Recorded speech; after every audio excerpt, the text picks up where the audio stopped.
Ladies and gentlemen, what it do? I am your host, Young, Bo, Easy, and I would like to welcome you to the Knicks Vibes. Ladies and gentlemen, coming off a win against the Charlotte Hornets, 121 to 102. Very solid win tonight.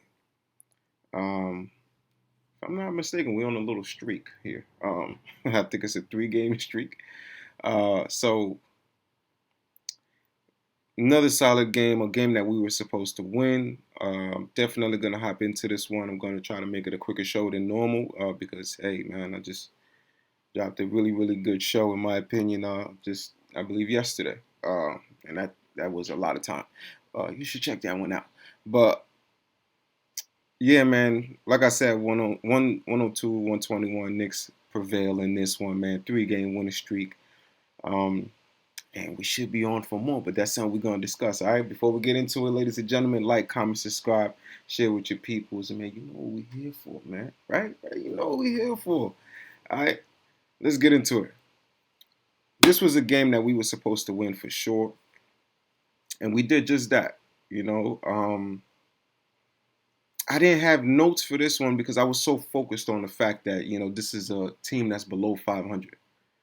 And we just, if we're going to be a team that's taking that next step, you know what I'm saying? Like, when we meet up with these below 500 teams, we definitely just got to knock it out the park, man, and do our job. So I feel like that's the least we could do. And being a team that wants to take that step, you know, we definitely proved that tonight and handle business. So what I will say, man, is this game was interesting statistically. All right, there was some good things going on for sure. I feel like first quarter we was filling them out. Second quarter, we was able to take a step in the right direction and things of that nature. I think we went into halftime with maybe with a double-digit lead, if I'm not mistaken.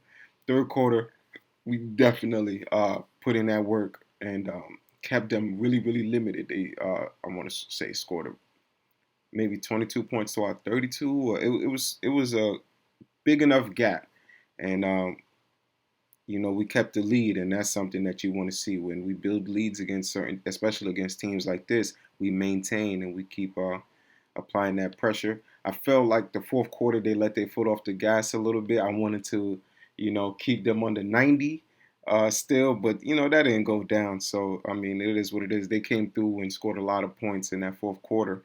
I believe we still won the differential, 34 to 32.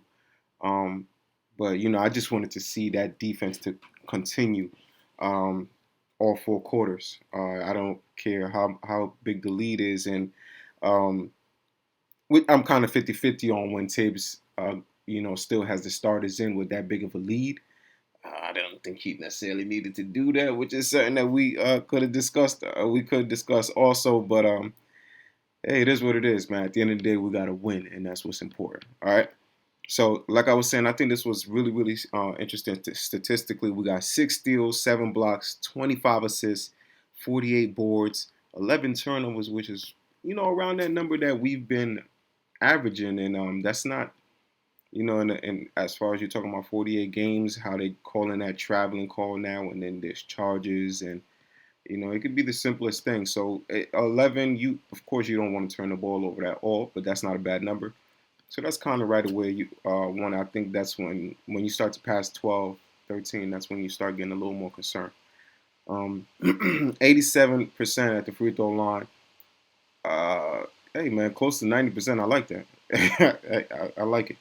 44 from the field and 38 from deep. Only thing I would say we did wrong, man, is we brought them to the line a little too much. They were 22 for 28 at the strike. I would say that's the main problem I had with this game, and they capitalized once they got to the line. Only missed 6 out of 28 free throws, man. I mean, you shooting really well at the free throw line. Uh, I would say that's where we did wrong. If we kept that limited, we would have definitely had them closer to that 90 number and keeping them under triple digits. But this is a team that averages 109 points on a regular, you know what I'm saying? Basically 110. And we got them barely making 102. I mean, I think we were supposed to keep them under that, but we play good defense, and that's something that continues to happen. So, and that's also something that we're going to discuss. But as we get into these further discussions, first off, I'm going to start off with the stats. All right, ladies and gentlemen, let's get into it. Julius Randle, man, 33, 7, and 2 in 36 minutes. Really, really good game today, man. Really, really good game, all right? 6, 13, and 30 in 30 minutes. 6 points, 13 rebounds. Let's get that correct. I want to make sure y'all understand. In 30 minutes, 11 and 6 for my man Quentin Grimes, 11, 1 and 11 for Jalen Brunson, 11 points for Emmanuel Quickly, along with 2 rebounds and 4 assists. 10, 1 and 1 for Miles McBride. Had a good game today, man. Of course, he played good defensively. That's his calling card, you know what I'm saying? And he definitely did his thing, man.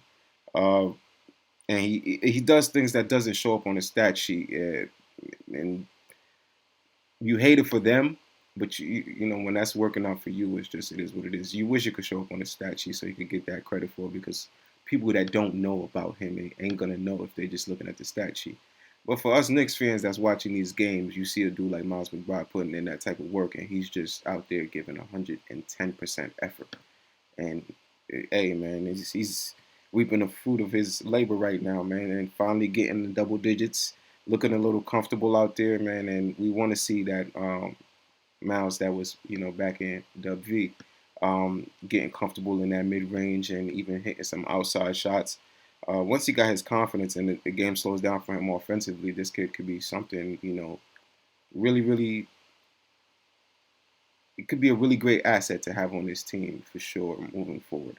And I think they kind of have a belief in him, which is why you might see a dude like Quickly on the trading block. So who knows, man? Maybe that's the way that they're thinking about it. Um, but it is what it is. Jericho Sims, man, 2-2-1. And Svi Mykhailiuk showed up, man. For the first time he got into the game, man, and doesn't hit a three, man. This dude normally comes in and just has a three for us. I'm going to go through the Hornets stats because I actually like these guys, man. This is one of my favorite teams, man. I feel like they was taking a step in the right direction until, unfortunately, Miles Bridges fell into, that type of trouble and all that stuff. So I'm just going to discuss the sexy stats with them. And, LaMelo was hurt. They have a couple of people that's hurt. But at the end of the day, we're not here for that because nobody will feel bad for us if we have injuries. All right, so sexy stats on their side, man. P.J. Washington, 10, 5, and 1 in 22 minutes. 13, 9, and 3 for Mason Plumlee. Kelly Oubre, man, my man Tsunami Papi, man. Got him on fantasy. He doing work. 22, 4, and 1 in 37 minutes. 24, 6, and 4 for Terry Rozier. 10, 5, and 1 for Bryce McGowan. 8, 6, and 3 for Theo Maledon. Yo, this Bryce McGowan dude, man, I like his game.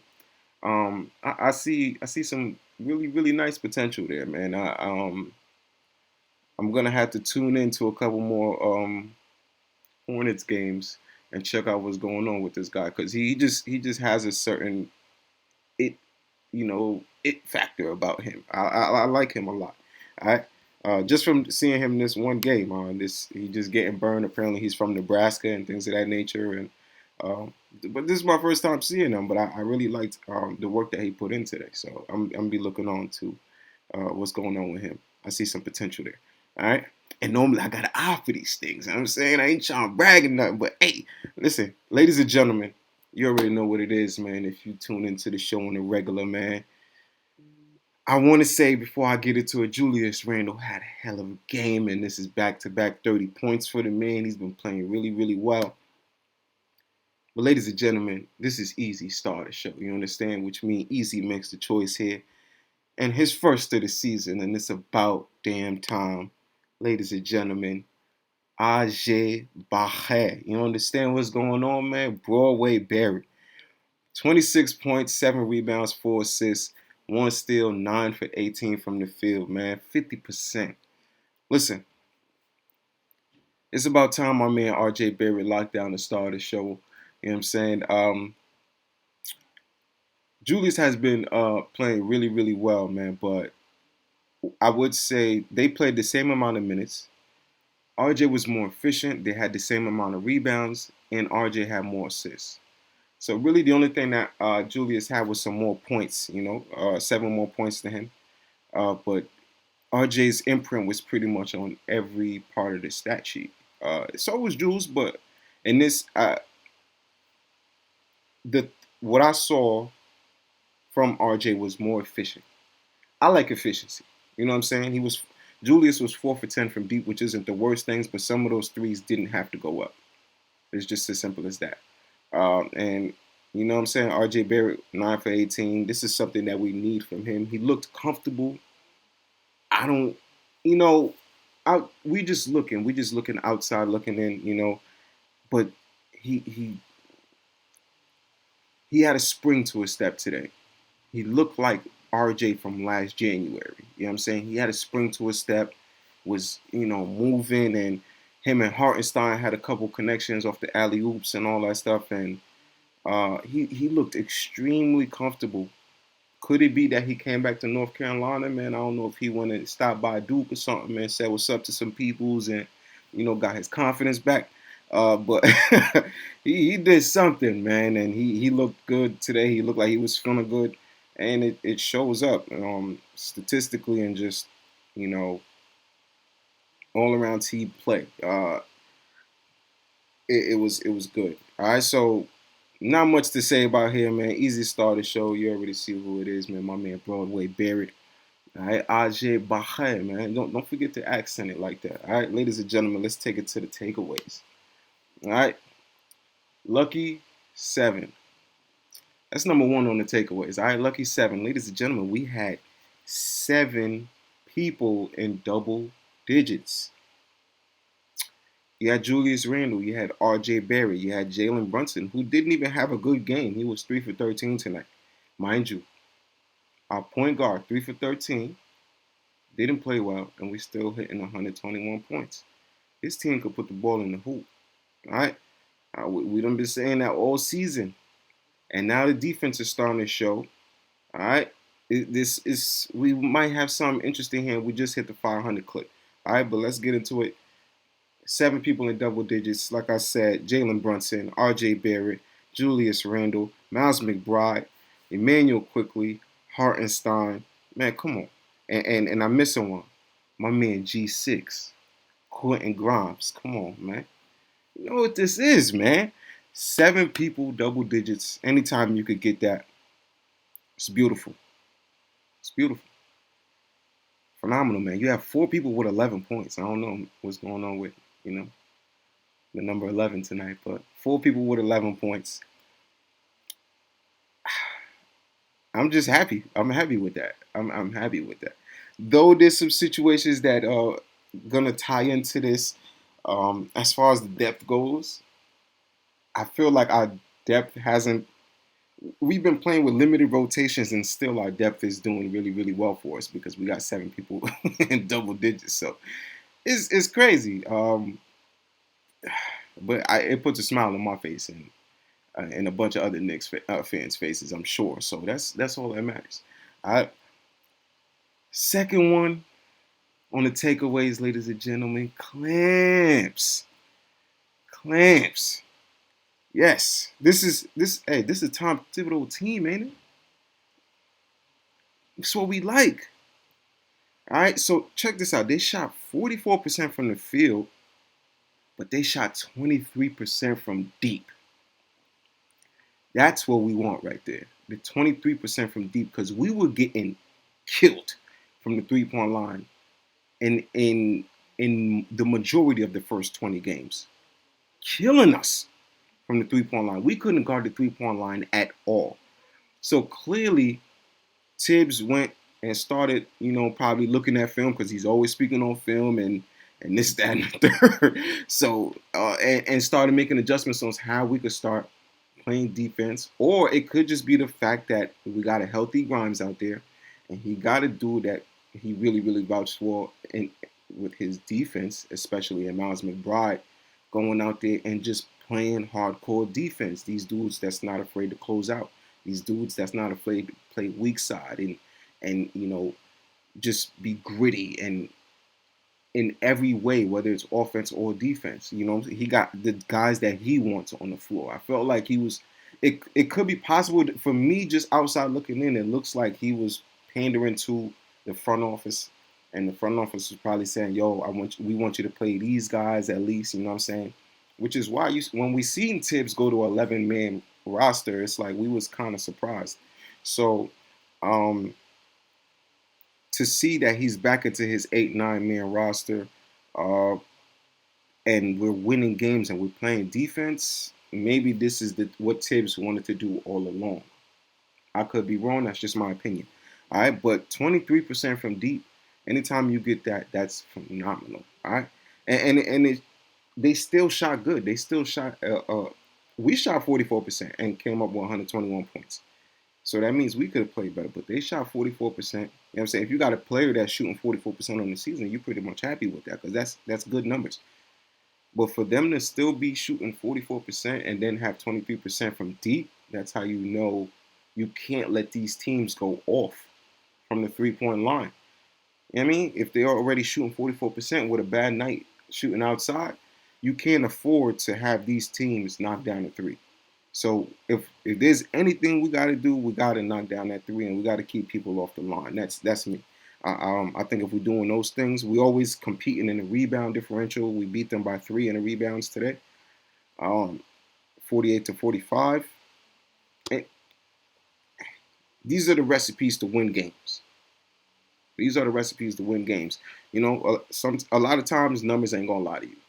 It's not gonna lie to you. It's just that simple. All right, so clamps. You know what I mean? Had to take it back one time. All right. Next one, man. Feeling experimental. Oh, hold on, man. I'm feeling experimental. All right. Yo, this is for Tibbs, man. My man Tibbs was feeling experimental. Um, I wasn't a fan of what went down today. Uh, Obi Toppin went out, and Obi Top is probably going to be out for 2-3 weeks. But instead of playing Cam Reddish at the backup four, Isaiah Hartenstein and Jericho Sims was out there together. First half, I didn't really like how that was going. Second half, I can't say I paid attention with a close, keen eye. We were still winning, and there was a lot of good effort there for sure. But I don't know if I could credit it to just them to being out on the fly. I feel like it was just good team play. That especially the end of that third quarter, you've seen a lot of great effort. And Hartenstein got like a tip that he sent towards Miles McBride's way, and Miles McBride pretty much hit it and left zero point 0.2 seconds on the clock. So there was a lot of effort in that third quarter, but I don't know if I could necessarily credit that experiment that Tibbs went. What I did see is Hartenstein is a little quicker on his feet than I expected because he got it at the 3-point line and jab stepping was curling towards the rim and very quickly. So he's probably capable to keep up with these fours as far as foot speed and things of that nature because he could definitely move. And maybe there's another part of his game that he could unlock because there's some other people that was also saying that too. There's another level that he can play at. I'm not saying he could go and score 20 points, but we're not using him to the best of his potential. So maybe this is where we what we're getting ready to see, especially with Obi Toppin sitting out. I would think Cam Reddish has done enough to earn minutes, but it seems like with quickly Fournier, Derrick Rose, and Cam Reddish on the trading block, it seems like we're just sitting people down and trying to get these pieces to make a move. I think Leon Rose kind of has tunnel vision and saying, let me get these picks and whatever pieces I could get, whatever assets I could get so I can make my move for a star. I think he has his mind made up. And like I said in the live show, man, this is the beginning of the end of when we're going to see a lot of the players that we love possibly go in a deal. And that could be a Quickly, that could be a Cam Reddish. It could even be a Derrick Rose, man, or Obi Toppin. Who knows, man? But only time will tell, man. I'm really, really looking forward to when this trade door opens, man, and everything is valid and these trades could begin to start happening. Because number four, it fits right in. There's a reason I did that. Number four on the takeaway is locker room talk. So with all this experimenting going on, and you see that Obi Toppin went down, it should open up more minutes for Cam Reddish normally. What is it? What is going on in the locker room? You know what I'm saying? Like Derrick Rose was at the, saying, okay, I could play whatever role, but at the same time, it's just, so like our bench, when we went in, our bench is looking dead. It's just regular claps, like, oh yeah, all right, cool. Like, I mean, it don't, what's going on? You know what I mean? You want everybody, you want a team where everybody knows their roles. And it doesn't seem like that right now. So what's the locker room talk like? You know what I'm saying? Like, it's the dudes that's getting the burn. You know, in the real world, Cam Reddish is supposed to get burned over McBride. But in this situation, they could both be on the floor together because Obi Toppin is out. So there's no reason why Cam Reddish shouldn't be in this game. And you got Hartenstein and Jericho Sims in the game at the same time. I mean, so what's the locker room talk like? Fournier's been sitting down for a month. This is the dude that's a starter on multiple teams and definitely a sixth to seventh man type player on any squad in the NBA. No other squad on the team is gonna have him all the way at the end of the bench. I mean, like even the Warriors could possibly use this guy. So it's just, what is the locker room talk like? And I feel like we need to figure that out quickly, which is why I want a trade to be done earlier in this trade window than later, because we need everybody to know their role. We need that chemistry. If there's any tension in that locker room right now, we need to get it out because we done had these issues with tension and all that stuff before, especially this last season. Uh, so you want to get all of that stuff out your locker room immediately. Get everybody to know their role.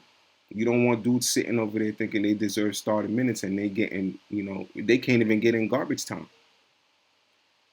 You want everybody to know their role. You want everybody to be on point and happy with that. And I'm talking about standing up and clapping. I'm talking about like how Brooklyn Nets had dudes, what I'm saying, celebrating on the bench when, that's the type of vibes we need right now. Because I think we on the roll right now. I think with the schedule, we got Kings next.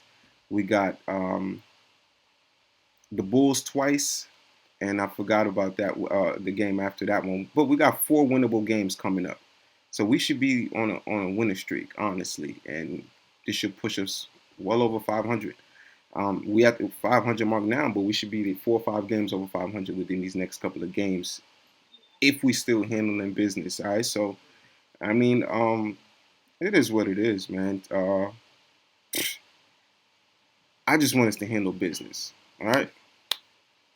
That's pretty much what it is. That's the end of my show, man. Next game against the Kings on Sunday, man, 6 p.m. I should be here to give you my breakdown after that show. All right. Definitely should win this game. Kings started the season really, really well. I'm not sure what's going on that side too much because, you know what I'm saying, I'd be so focused. I'd be tunnel vision on the Knicks.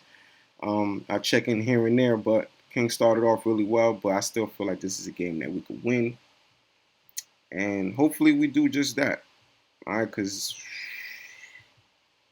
we need this, and then we need to start making moves. Moves need to happen. So I hate to talk about moves during a win, but it is what it is. Like we can't just celebrate mediocrity, and we can't just sit and soak in it. This is a team. Even if we make the playoffs, we're going max second round and winning one game in that second round game. So it's not happening. Uh, so we gotta be realistic with ourselves, and we gotta make moves. And if we're gonna tear it all down and go for a quick rebuild up until a star shows up, we do that. Or if we're gonna, get some assets that a star could play around, we do that. All right, but regardless, we gotta break this thing down, get rid of some big contracts. There's a bunch of trades that I showed on that last episode. Uh, that could work. Like Kuzma was involved on one side, and there's one with Duncan Robinson, and there's one for Jay Crowder and Dario Saric. So there's multiple trade ideas floating around out there. And I know Leon Rose is on the phone. Who knows if Julius Randle's name is in there? Who knows if RJ Barrett's name is in there? Hartenstein. But nobody is above pretty much getting cut. I think the only people safe are pretty much some of the kids. And even them, I think for the right offer, they could go. So that's just the facts. We need a playoff team. We need a competitive playoff team. All right, we just too big of a name to just soak in mediocrity. You know what I'm saying? It's just we go play games in Orlando and it sounds like a home game. I mean, so many Knicks fans there. You go anywhere and it sounds like a Knicks game. It just feels like a home game. So even tonight, you see a whole lot of Knicks jerseys in the place to be. So it's just we need a team that's gonna reflect that, and it's just that simple, man. All right, ladies and gentlemen, I'm your host, Young, Bo, Easy. You've been tuned in to the Knicks vibes. You already know what the vibes is, man. Love, gratitude, positive attitude, and I'll catch you on the next one.